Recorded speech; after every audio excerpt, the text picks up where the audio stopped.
오늘은 이제 지난 시간에 이어서 불타는 떨기나무 두 번째 시간 사명을 준비하는 세 단계라는 제목으로 전하도록 하겠습니다. 사람을 준비하시는 하나님이신데요.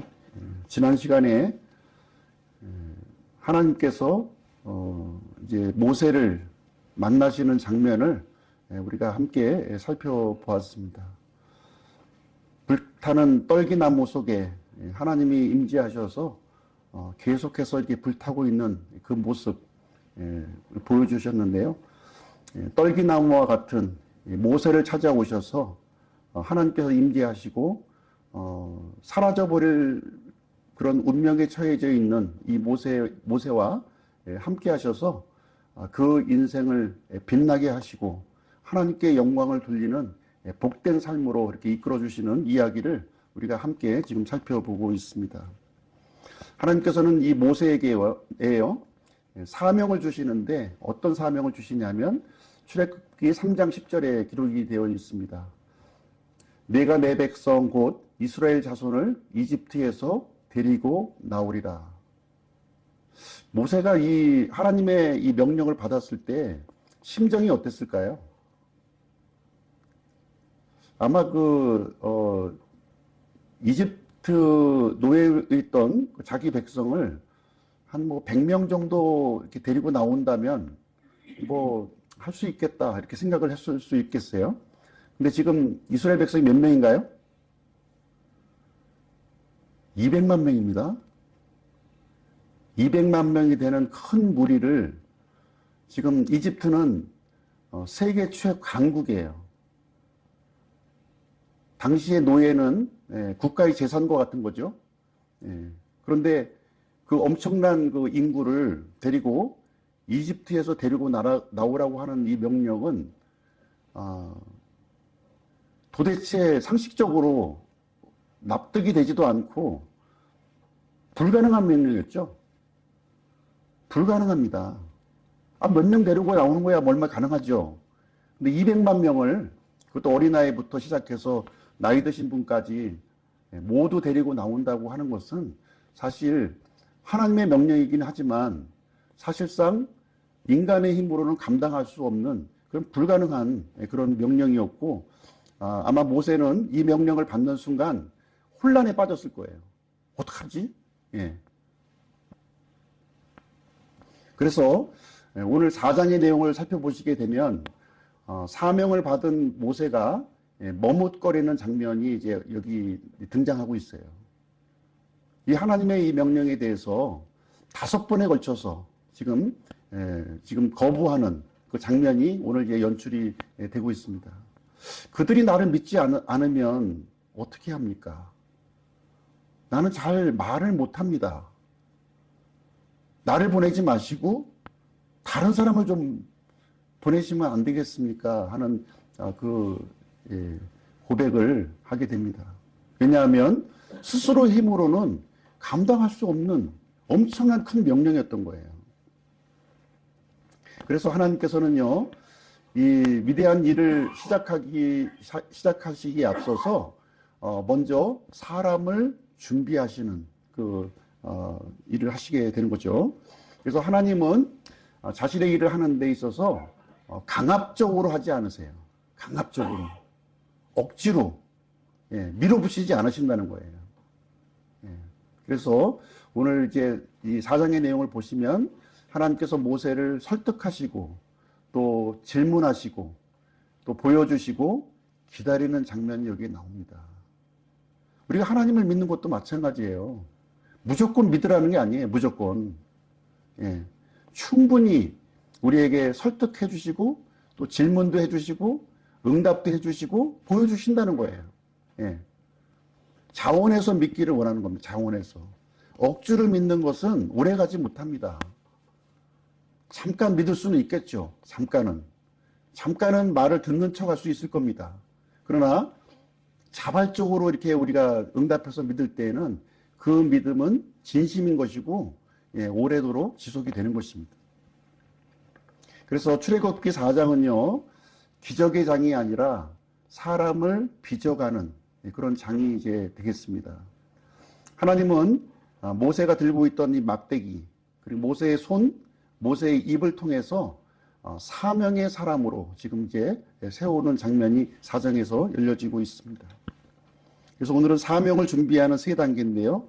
막대기와 손과 입술에 대해서 같이 살펴보도록 이렇게 하겠습니다.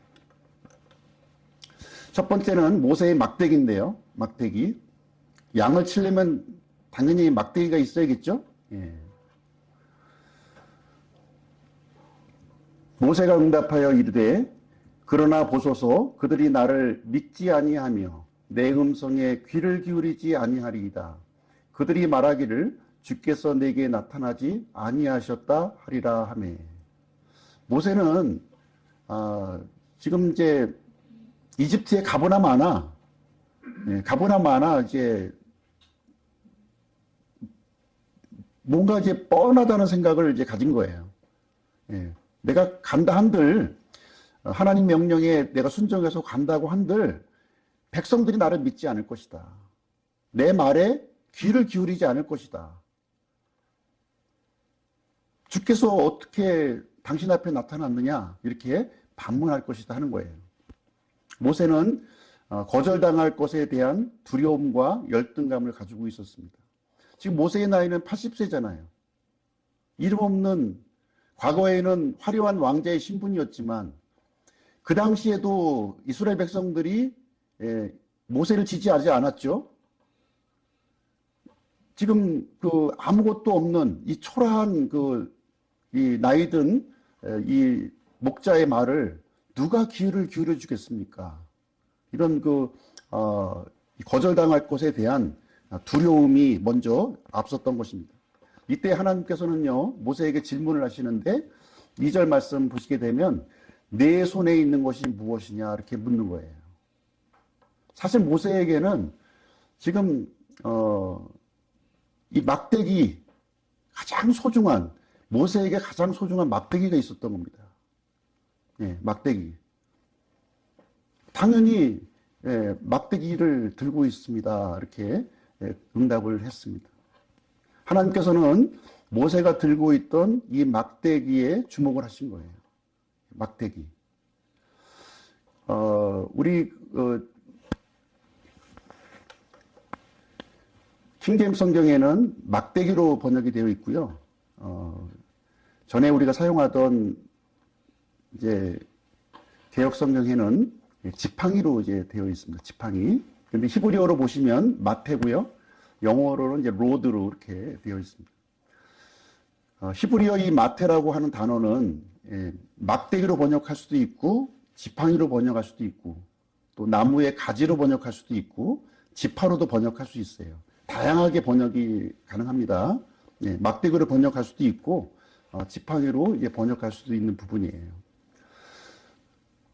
어떤 모양인지는 잘 알 수는 없지만 우리가 이제 그 익숙한 이미지로 생각한다면 짧은 막대기보다는 긴 지팡이였을 것으로 생각이 들어요. 그렇죠? 긴 지팡이가 좀 이제 마음에 와닿는데 이 다윗 시대로 이렇게 가게 되면요. 다윗 시대로 가게 되면 주의 지팡이와 막대기가 이런 표현이 나오잖아요. 거기에 보시면 지팡이와 막대기가 있다는 거예요. 모세 시대에는 이제 이 막대기가 지팡이의 역할도 했고 막대기 역할도 했던 거예요. 다윗 시대에는 좀 더 이렇게 좀 약간 좀 분화가 된 거죠. 분화가 되어서 두 가지를 들었다고 그래요. 목자들이. 하나는 공격용 무기. 그러니까 이렇게 끝이 둥글게 돼가지고 공격하는 짐승들을 이제 이렇게 공격하고 던지고 하는 용도로 허리춤에 차는 막대기가 있었어요. 막대기가 있었고 또 하나는 이렇게 끝이 이렇게 구부러져서 양떼들을 인도하는 그런 지팡이가 있었던 겁니다. 그래서 영어 표현으로 보면 이제 막대기는 로드로 되어 있는 것이고요. 스태프라고 해서 이제 지팡이로 이렇게 표현을 해주고 있습니다. 근데 킹제임스 성경은 이렇게 단어를 일관성 있게 번역하기 위해서 일관성을 의미하게 하기 위해서 로드는 무조건 막대기로 번역을 한 겁니다. 막대기로. 그러나 이제 스태프는 이제 지팡이 형태로 된 것이다 이렇게 이해하시면 되겠고요. 이제 옳고 그름의 문제는 아닙니다. 근데 어쨌든 이 모세가 들고 있던 이 막대기, 이 평범한 막대기였죠. 목자들이 들고 있었던 평범한 막대기였지만, 그러나 이 막대기가 하나님께 들려지면 권능이 나타난다는 거예요.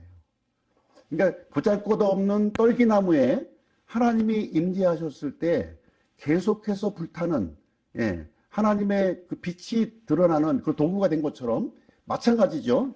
이 별 볼 일 없는 이 조그만 이 막대기도 모세에게 들려졌을 때는 아무것도 아니었지만, 그러나 하나님께 붙들리면 이 막대기가 하나님의 권능이 나타나는 그런 도구가 된다 하는 것입니다. 그 사실을 여기서 모세에게 알려주는 장면이 되겠습니다. 땅바닥에 던지라 하는 거예요. 이 막대기를. 그것을 땅바닥에 던지라. 던졌더니 어떻게 됐습니까? 뱀이 된 거예요. 뱀이 됐습니다. 흉측한 뱀이 되었죠. 그래서 내가 가진 것을 이렇게 하나님 앞에, 하나님의 말씀에 순종해서 내려놓았을 때 하나님의 일이 시작되는 모습을 우리는 이제 보여주신 것이죠. 여기에. 그 다음에 던졌던 그 막대기를 다시 잡으라고 이렇게 말씀하시는 거예요. 던졌다고 하는 것은 하나님 앞에 들여졌다는 얘기예요. 그리고 잡으라 하는 것은 다시 그것을 취했다는 겁니다. 던지고 취하는 과정에서 어떤 일이 생겨졌습니까? 그전에는 모세의 소유의 막대기였지만 이제 하나님의 소유의 막대기가 되었다는 거죠. 이제.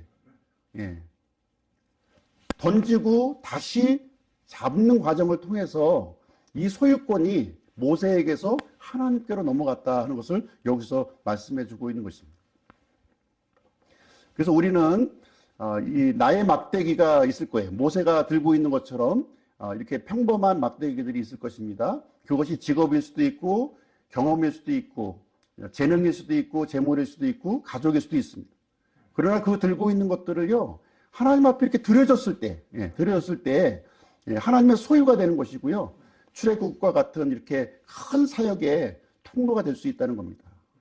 내 막대기를 그냥 이렇게 쥐고 있으면 아무 일도 일어나지 않는 거예요.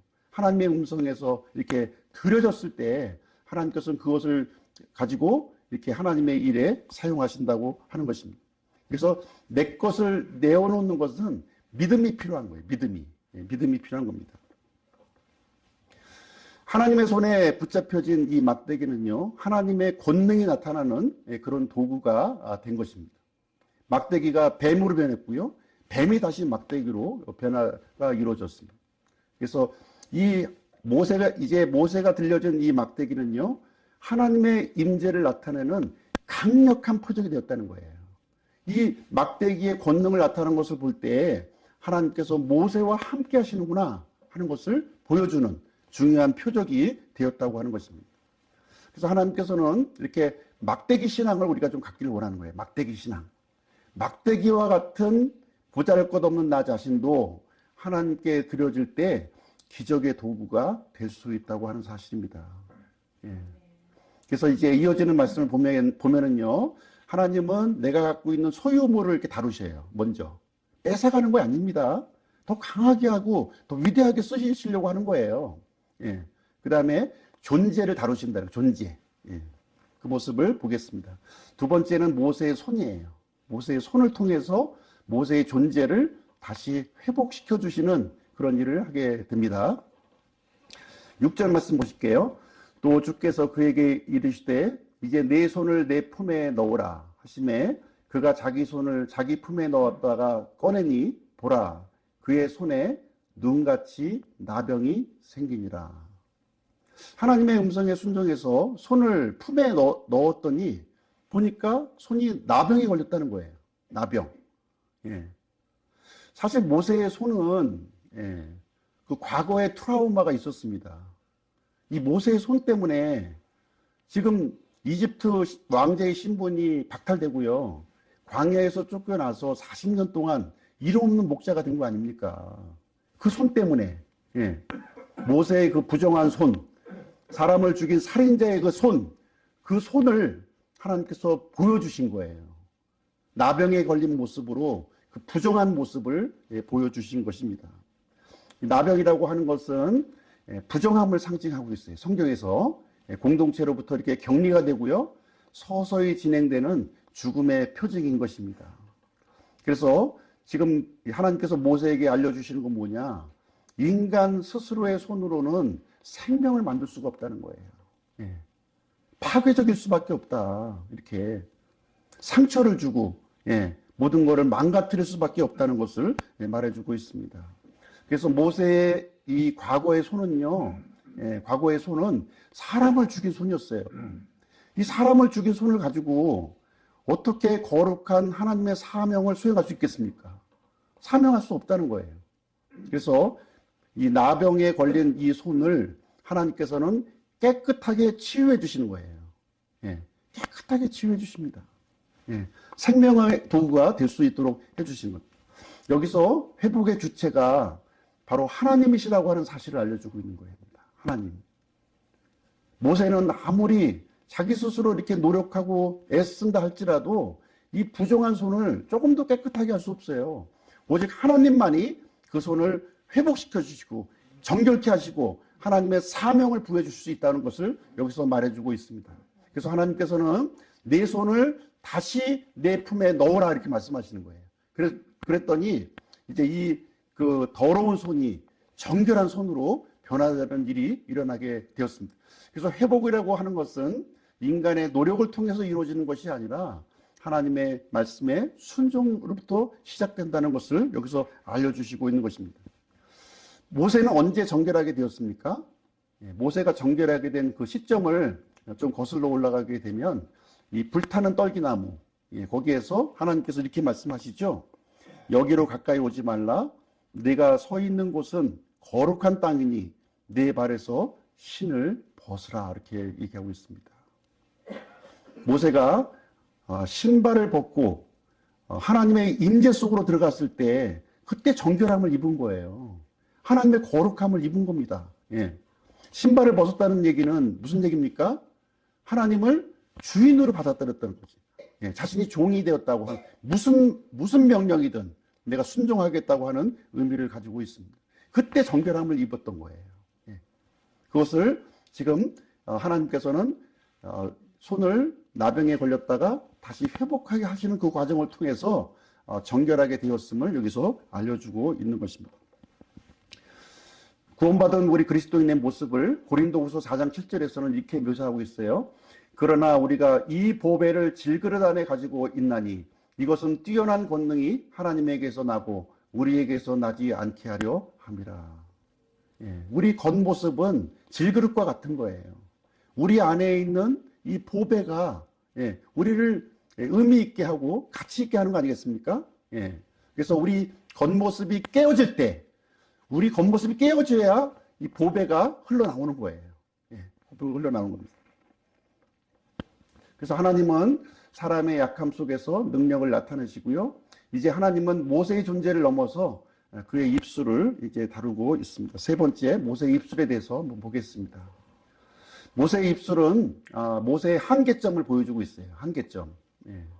모세가 이제 뭐라고 얘기하냐면 나는 말에 능하지 못하나이다. 지금까지도 그러하였고 주께서 주의 종에게 말씀하신 이후에도 그러하오니 나는 말이 느리고 혀가 둔하나이다. 이렇게 답변을 합니다. 나는 말에 능하지 못함으로 어떻게 보면 합리적인 그런 그 대답처럼 보여요. 그렇지만 변명이죠. 그렇죠? 변명입니다. 과거 그 왕제했을 때 그 모세의 모습은 사도행전 7장 22절에 보면 말과 행동이 강력했다 이렇게 했거든요. 그런데 40년의 기간, 그 기간을 거치면서 지금 말이 느려지고 혀가 둔해졌다. 사실 이제 그 언어라는 거 하는 것이 40년 동안 사용하지 않으면요, 이렇게 좀 그 부자연스러워질 수가 있는 거예요. 지금 이제 그 40년 동안 이렇게 미디안 광야에서 지내면서 그때 사용했던 그 이집트 언어가 조금 이제 좀 낯설어져 있는 그런 감각이 있었을 것입니다. 당시 40세 때 모세의 모습은 나는 무엇이든지 할 수 있다 이렇게 생각을 했고요. 광야의 40년을 거치면서 나는 못합니다 하는 이런 열등감 속에 지금 이제 빠져 있는 것입니다. 그러나 하나님께서는 말씀하시는 것이죠. 내가 함께하면 네가 부족함에도 불구하고 그 하나님께서 일을 이루시겠다고 지금 이제 말씀하고 있습니다. 그래서 여기서 모세는 내적 한계를 인식했고 자기 스스로를 신뢰하지 않는 그런 상황에 처해져 있었습니다. 그때 하나님께서 이렇게 말씀해 주십니다. 주께서 그에게 이르시되 누가 사람의 입을 만들었느냐? 누가 말 못하는 자나 귀 먹은 자나 보는 자나 눈먼 자를 만드느냐? 나 주가 아니냐? 이렇게 말씀하고 있습니다. 능력의 근원이 어디에 있습니까? 모세 자신에게 찾으려면 찾을 수가 없어요. 그러나 능력의 근원이 하나님이라고 하는 사실을 여기서 이제 알려주시고 있는 내용이 되겠습니다. 그래서 출애굽기 4장 12절에 보면 다시 임재의 약속을 모세에게 해주십니다. 그러므로 이제 가라. 내가 내 입과 함께하여 내가 말할 것을 내게 가르치리라. 이렇게 말씀해 주십니다. 그래서 이 사명의 근거, 모세에게 준 사명의 근거는 자신의 능력이 아니라 하나님의 임재에 달려 있다고 하는 사실을 이제 다시 깨우쳐 주시게 되는 것이죠. 모세가 이것을 받아들였을까요? 여전히 모세는 풀리지 않는 문제가 많이 있는 거예요. 200만 명인데 내 나이 80인데 어떻게 가당치나 하겠습니까? 하나님은 여러 가지 논리로 모세를 설득하고 있지만 현실적인 상황이 녹록지가 않아요, 지금. 녹록지가 않은 상황입니다. 그래서 모세가 다시 한번 마지막 저항을 합니다. 불신을 하게 돼요. 하나님을 불신합니다. 주께서 보내시려 하는 자의 손을 통해 보내소서. 이게 무슨 말이에요? 나 말고 그러시다면, 정 하나님의 의지가 그러시다면 나 빼고 다른 사람 보내세요. 이거예요, 이거 지금. 저 못하겠습니다. 이거 못하겠습니다. 함께 하시는 것도 좋고, 뭐, 제 입을 지으신 것도 좋고, 능력도 발휘해 주는 거 다 좋은데, 어쨌든 저는 못하겠습니다. 못해요. 이것을 지금 이제 고백하고 있는 장면이 되겠습니다. 그래서 마지막으로 하나님께서 머뭇거리는 이 모세에게 일가를 이제 날리시는데요. 이것을 이제 말씀해 주십니다. 공동 사역 구조를 주시는 거예요. 공동 사역 구조. 그가가 누구냐면 아론이에요. 모세의 형, 모세의 형인 거죠. 아론이 백성을 향해 내 대변인, 모세의 대변인이 되리니 그가 너에게 입을 대신할 것이요 너는 그에게 하나님을 대신하리라. 그래서 모세는 하나님을 대신하는 것이고요.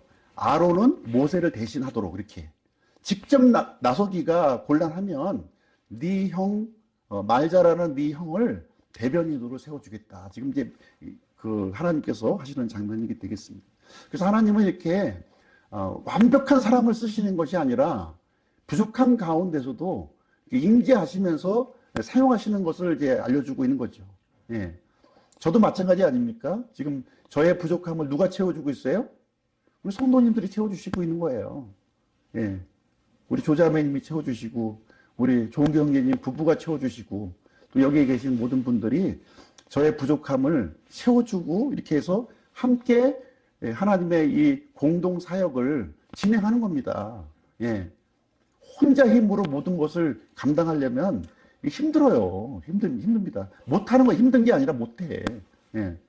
서로의 부족함을 이렇게 주셨던 것입니다. 그래서 하나님께서는 다시 막대기를 들으라 그런 거예요. 다시 처음으로 돌아가는 거죠. 다시 처음 막대기에서 어디로 갔어요? 모세의 손으로. 모세의 손에서 어디로 갔어요? 모세의 입술에서 다시 막대기로 지금 돌아가는 순환 구조로 지금 이제 말씀하신 결론은 하나님의 임재에 달렸다는 겁니다. 사람이 일은 하지만 하나님께서 사람을 통해서 일하신다는 거예요. 너는 이 막대기를 내 손에 잡고 그것으로 표적들을 행할지니라. 하나님의 능력을 행하라는 거예요. 능력을 보이시겠다는 겁니다.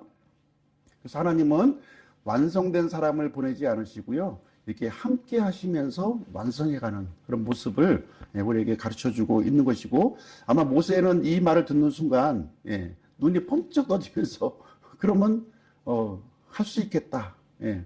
하나님이 함께 하시면 할 수 있겠다 하는 생각이 이제 들었던 것입니다. 그래서 사명의 사람이라고 하는 것은 이렇게 완결된 사람이 하는 게 아니라, 예, 하나님의 주권적으로 이 일을 해 나가시는 것이고요.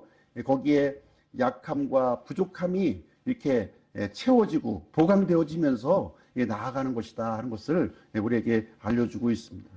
이 말하면 하실만 하십니까? 예. 하실만한 거예요. 어떤 일이든지.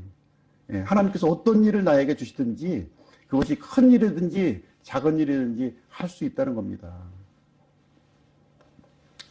사명은 그래서 하나님과 함께하는 여정이라는 겁니다. 함께하는 여정이에요.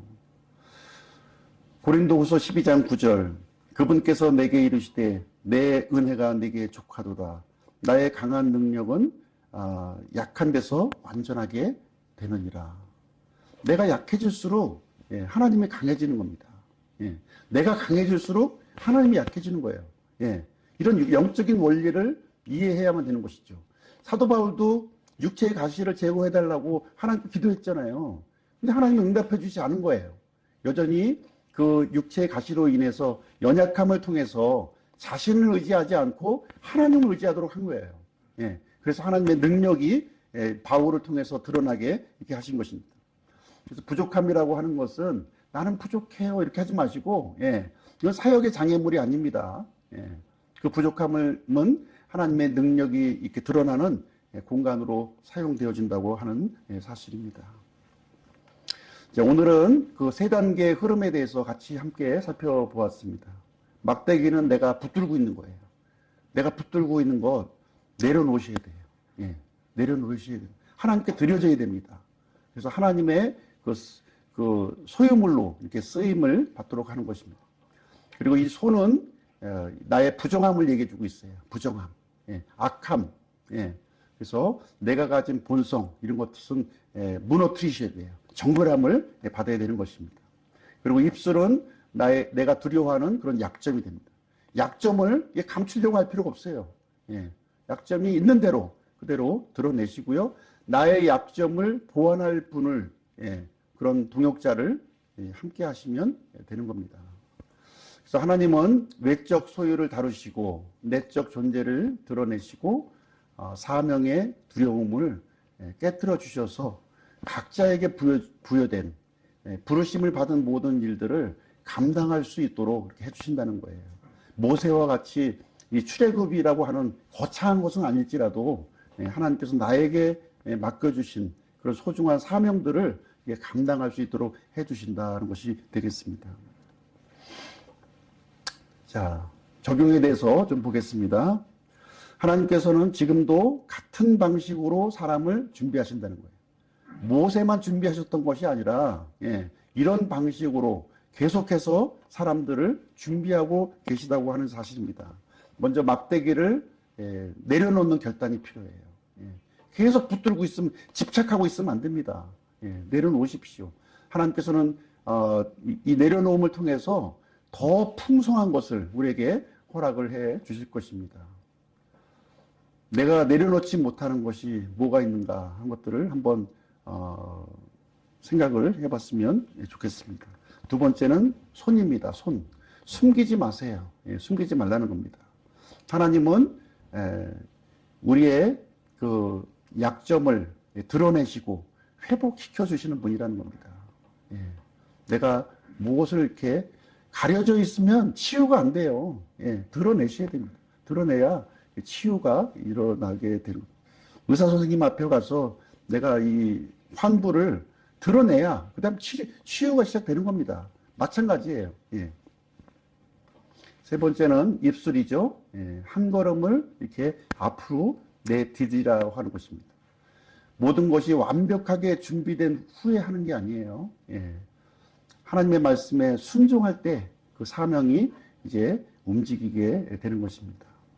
내가 무엇 때문에 이렇게 주저하고 미루고 있는 것인가 하는 것을 생각해 보셨으면 좋겠습니다. 자, 결론을 내리도록 하겠습니다. 지금도 하나님은 사람을 믿고 계십니다. 자, 모세의 모습을 이렇게 보십시오. 다시 막대기를 붙잡으라고 하는 이 모세의 모습은 여전히 변한 게 하나도 없어요. 그저 들고 있었던 막대기 그대로 들고 있었고요. 여전히 자기가 갖고 있던 손 그대로 가지고 있었고, 입술도 그대로 이렇게 있었습니다. 예. 막대기는 여전히 나무였고, 손은 여전히 인간의 손이었고, 입술은 여전히 둔한 모습을 그대로 가지고 있었습니다. 그러나 한 가지가 달라졌죠. 예. 확신이 달라졌습니다. 전에는 하나님이 함께 하셔도 될까 하는 이런 의심과 두려움이 이렇게 자기를 사로잡았었는데, 이제 하나님께서 함께 하시면 무엇이든지 가능하겠다 하는 확신을 여기서 갖게 된 것입니다. 하나님은 막대기를 없애지 않으셨습니다. 그것을 붙들어서 사용하셨습니다. 비록 보잘것없는 것이라도 하나님께 드려질 때 그것을 통해서 하나님은 일을 하실 것입니다. 그리고 나병의 손을 버리지 않으셨어요. 그것을 다시 회복하셔서 이렇게 사용을 하신다는 것입니다. 둔한 입을 거절하지 않으셨어요. 대신에 동역자를 붙여주셔서 그 부족함을 이렇게 보완하도록 이렇게 해주셨습니다. 그래서 하나님의 사명을 이렇게 거창하게 생각할 필요 없습니다. 능력 있는 사람에게 주어지는 어떤 특권이 아니라는 거예요. 특권이 아닙니다. 하나님의 임재를 의지하는 사람의 순종이라고 하는 사실입니다. 오늘도 하나님은 우리에게 묻고 계세요. 이 3000년 전에 기록되어 있는 이 말씀을 통해서 여전히 우리에게 메시지를 던지고 있는 겁니다. 모세에게 메시지를 던졌던 그 하나님께서 여전히 우리에게도 그 메시지를 이렇게 전달하고 있습니다.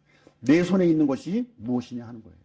지금 주저주저하고 지금 하나님을 믿지 못하고 있는 것이 무엇이냐 이렇게 우리에게 말씀하고 있습니다. 하나님의 임재를 우리가 확인했다면 이제는 가라는 거죠. 일어나서 가라는 거예요. 그때 하나님께서 우리와 함께 하시며 하나님의 일을 수행해 나가실 것을 말씀해 주고 있습니다. 우리에게 아무리 거대한 산이 이렇게 놓여 있을지라도 전능하신 하나님은 그것을 이제 넘어서 역사하시는 분이라고 하는 사실을 우리에게 알려주시고 있습니다. 주님과 함께 동행하는 우리 복된 한 주간이 되시기를 주님의 이름으로 축복합니다. 기도합니다.